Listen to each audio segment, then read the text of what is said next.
Salut à tous, footeuses et footeux de bonne famille, c'est Thomas. Ma question est simple. Est-ce que le PSG peut remporter la Ligue des Champions dès cette année? Est-ce qu'ils peuvent prétendre à soulever la coupe bronze oreille détenue par le Real Madrid pour cette C1 2017-2018?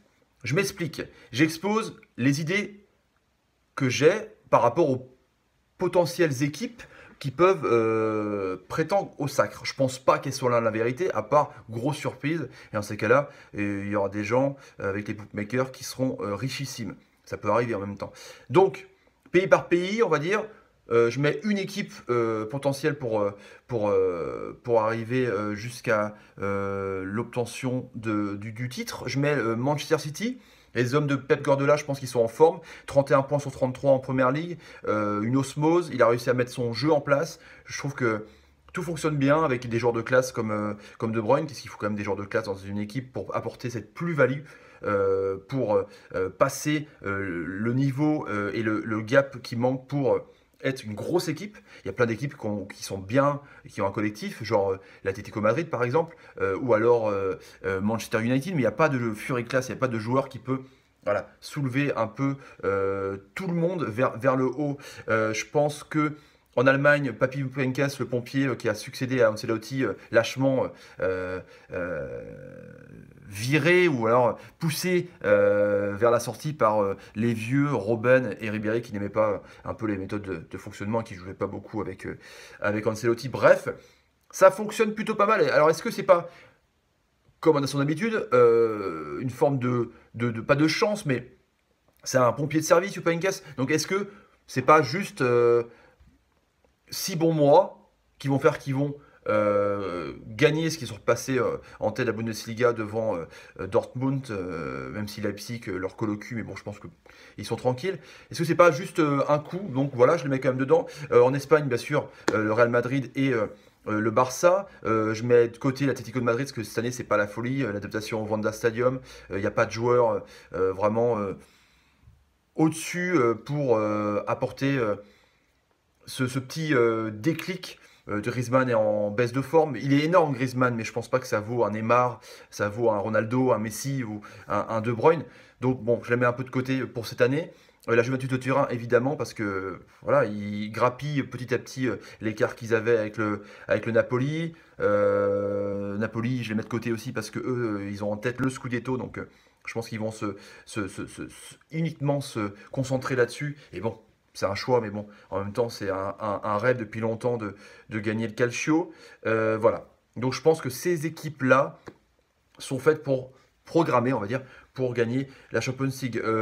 Par rapport aux joueurs, une paire défensive, Thiago Silva, Marquinhos, si Thiago Silva est un peu lâché par les blessures, n'a rien à envier à Otamendi Stones, n'a rien à envier à Ramos, Varane qui est un peu en baisse de forme, même s'il y a Nacho derrière, n'a rien à envier non plus à Umtiti, Mascherano qui joue un peu moins, Gérard Piqué, n'a rien à envier à Kellini Benatia.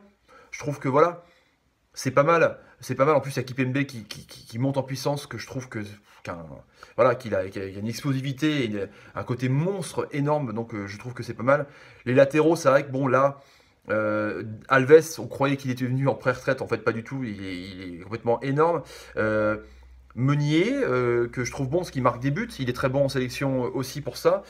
Kurzawa. Voilà, je suis pas un grand fan, mais n'empêche qu'il est efficace quand il veut, quand il se regarde pas jouer. Berchiche, c'est un peu moins fort, on va dire, mais ça pousse au cul à l'ami Levin pour se sublimer. Donc ça, c'est cool. Le milieu de terrain, bon bah voilà, c'est énorme. Si on laisse de côté Papi Mota qui est blessé, et qui je trouve du coup permet d'avoir un milieu de terrain complètement énorme. Draxler qui casse des lignes, qui est intelligent dans le jeu, qui marque des buts, qui est capable de donner des ballons, ou à la MCN devant qui était un peu, je trouve, isolé quand il y avait Mota, parce que ça tendait à reculer. Draxler c'est tout de suite vers l'avant. Rabiot aussi, enfin il se décide de jouer 6 parce que c'est son poste. La sentinelle, si Véro enfin dit, bon voilà mon petit, tu vas jouer 6, voilà.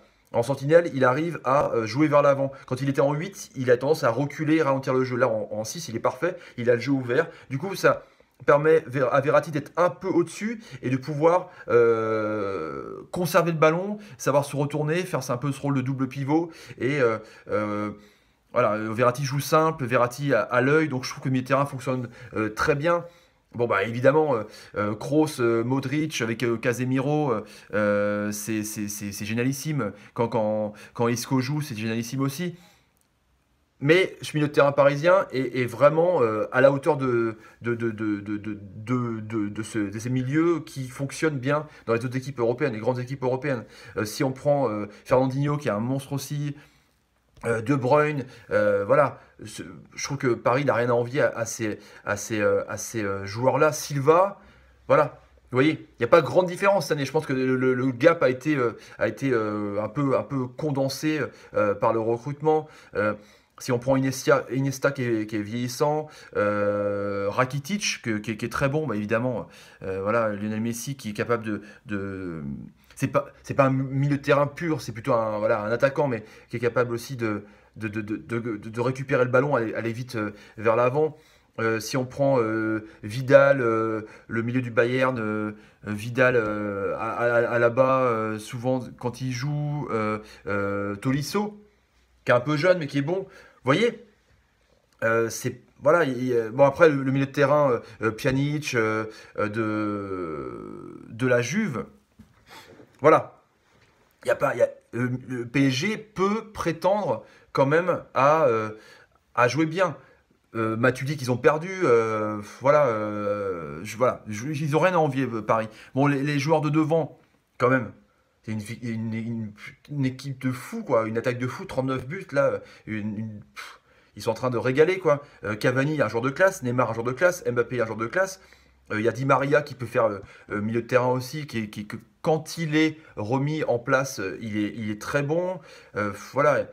C'est complètement. Voilà. Bon, Lucas, on va dire qu'il joue plus, mais vous voyez. Il y a plus de bancs cette année. Il y a plus de joueurs qui peuvent prétendre être titulaires au PSG. Pastore, quand il est bon, il revient, il est énorme. Après, voilà. Ils possèdent tous, hein, vous voyez, Sterling, Jesus, Agüero, De Bruyne à City, c'est monstrueux aussi. Mais Paris n'est pas en dessous, on est d'accord. Messi, Suarez qui est un peu moins bien. Bon, Deulofeu ou Palonio, ou c'était destiné normalement à Dembélé. Donc ça fait peur aussi. Mais bon, c'est pas non plus insurmontable pour Paris. Quand on voit Dybala, Higuain, Mandzukic à la Juve, voilà, c'est aussi des très bons joueurs, mais c'est pas non plus au-dessus de Paris. Ronaldo, Bale, Benzema, voilà, non, maintenant il y a Asensio, il y a Isco, il y a un peu plus de joueurs, mais voilà, globalement, je trouve que Paris a les joueurs et les armes pour gagner cette C1. En plus, il y a une cohésion d'équipe qui est en train de se faire. Par rapport au coach, Emery a une certaine expérience. Il a fait le triplé avec Séville en Europa League. Donc, il peut avoir la psychologie et les épaules pour aller jusqu'au bout, pour aller au moins dans ce dernier carré. Et après, pour avoir, comment dire, pas les couilles, mais les capacités pour dans les grands moments, vous voyez. Donc par rapport au coach, par rapport à Pep, par rapport à Zizou qui l'a déjà gagné, par rapport à Heynckes, voilà. On est d'accord. Je pense que le Paris Saint-Germain est armé pour gagner la Champions League cette année. Je pense, à mon avis, que voilà, le fait d'avoir autant de joueurs, le fait d'avoir bien recruté, le fait d'avoir pris une star comme Neymar, je trouve que ils peuvent l'avoir, ils peuvent la soulever, la groupe pour grandes oreilles. Voilà mon avis, les amis. J'espère que ça vous a plu, potentiellement. N'hésitez pas dans les commentaires à me dire si vous êtes d'accord avec moi ou pas. Voilà, je vous laisse. À demain pour une prochaine vidéo. Allez, ciao, ciao les amis. Salut, salut, salut. Ciao.